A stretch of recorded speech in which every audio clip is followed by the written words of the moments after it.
Good day everyone, I am Charlie Rantirabanes from Section Ace for MR. Today I am going to discuss these three topics: the ballast water management, anti-fouling system, and the other contemporary regulations or requirements. First is the ballast water management or the BWM. The BWM controls the intake, treatment, and discharge of ballast water to prevent the spread of invasive species. Why is it important? It protects ecosystems, human health, and complies with IMO regulations. How it works? Ships take in ballast water, treat it to kill harmful organisms, and discharge it safely. Next is the anti-fouling system. An anti-fouling system is a coating on a ship's hull to prevent the growth of marine organisms.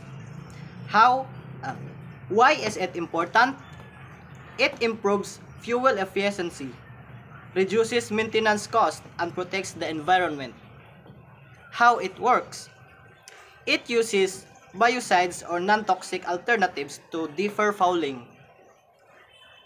Next is the other contemporary regulations. Key areas: greenhouse gas emissions, reducing emissions through regulations like EEDI and CII.